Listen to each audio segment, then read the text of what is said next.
Este trabajo aborda el tema pedagogía, que es, y los tipos.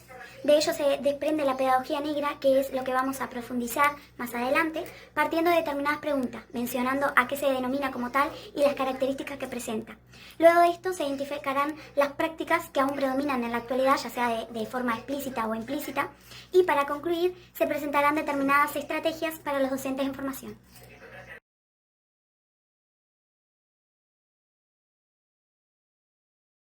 Pedagogía proviene del griego pais, que se refiere a niño, y ago, que se refiere a conducir o educar.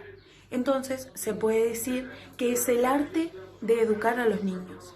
La pedagogía es un conjunto de saberes que buscan tener impacto en el proceso educativo. Una de las características a destacar es la utilización de diferentes métodos, metodologías y estrategias que garantizan un proceso de conocimiento y aprendizaje eficiente. Existen diversos tipos de pedagogía, como por ejemplo la pedagogía ambiental, la científica, la familiar, la institucional. Otra de ellas, que es en la cual nos vamos a enfocar, es la pedagogía negra. El término pedagogía negra aparece en los años 80. Proviene de un libro de Katarina Rutsky y luego es difundido por la reconocida psicoanalista Alice Miller en su libro titulado Por tu propio bien.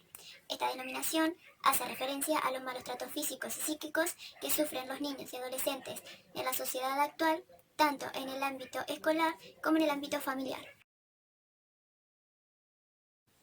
En muchos casos infiere negativamente en el desarrollo del niño, ya que estas acciones dejan secuelas en ellos, crecen más débiles y con miedo e inclusive afectan su proceso de aprendizaje. Esto se ve más en el entorno familiar, ese estilo de educación autoritario donde se busca doblegar al niño y está presente la manipulación por parte de los adultos. Utiliza métodos conductistas, es decir, mecanismos de estímulo-respuesta a través del castigo o el premio para generar conductas deseables por quien posee el poder, en este caso los adultos frente a los niños. La pedagogía negra es, por tanto, manipuladora. Estas personas lo que hacen es repetir lo que han experimentado y de cierto modo han marcado su vida, por lo que ha quedado en su subconsciente como buenas intenciones educativas. Pero en realidad, esto no le hace bien al niño y para la psicoanalista Miller es un desacierto porque produce deterioros en él, principalmente porque no tienen la libertad de expresar sus sentimientos. Uno de los ejemplos que vamos a hablar es el de Adolf Hitler.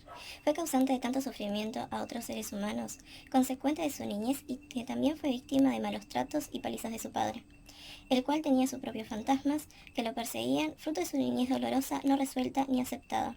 Estos factores llevaron a muchas personas al suicidio, creyendo que la vida es solo sufrimiento, surgiéndoles ante una gran depresión existencial.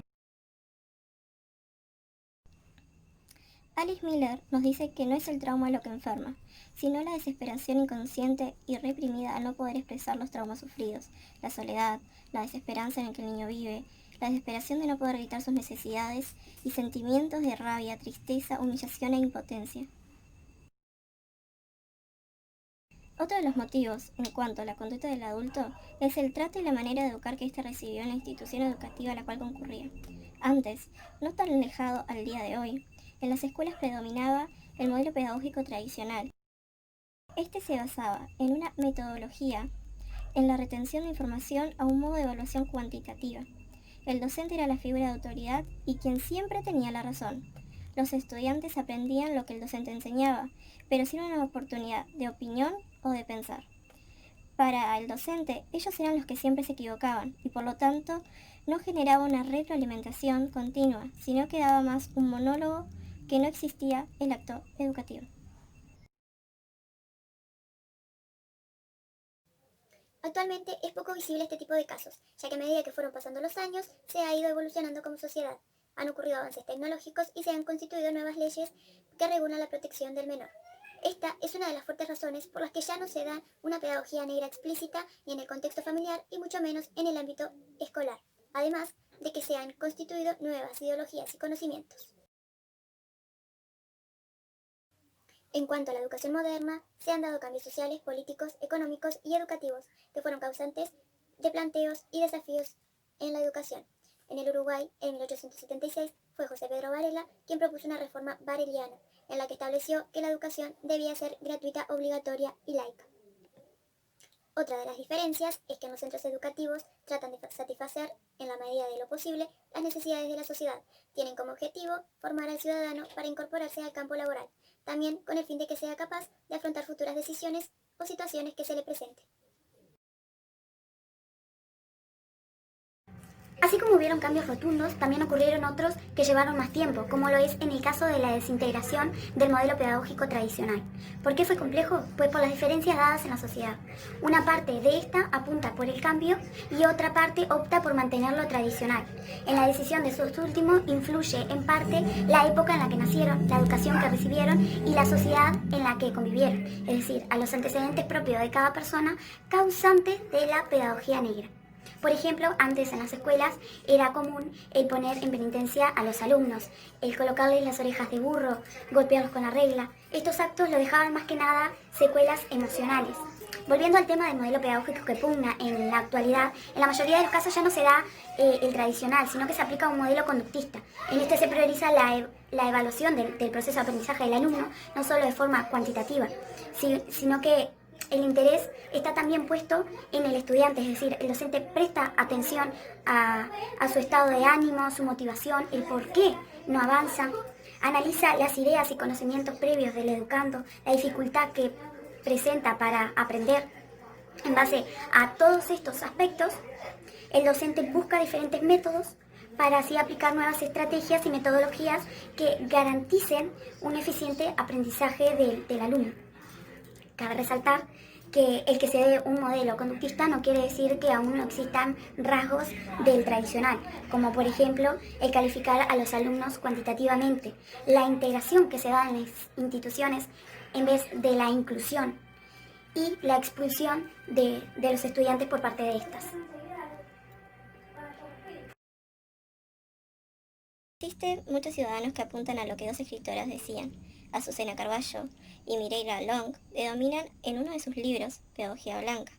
Este tiene como base y objetivo el ofrecer por parte de la institución y con intervención de la familia las herramientas que los estudiantes necesitan para desarrollar todos sus potenciales con respecto a sus procesos madurativos, fomentando su curiosidad natural y su espíritu crítico, también la creatividad.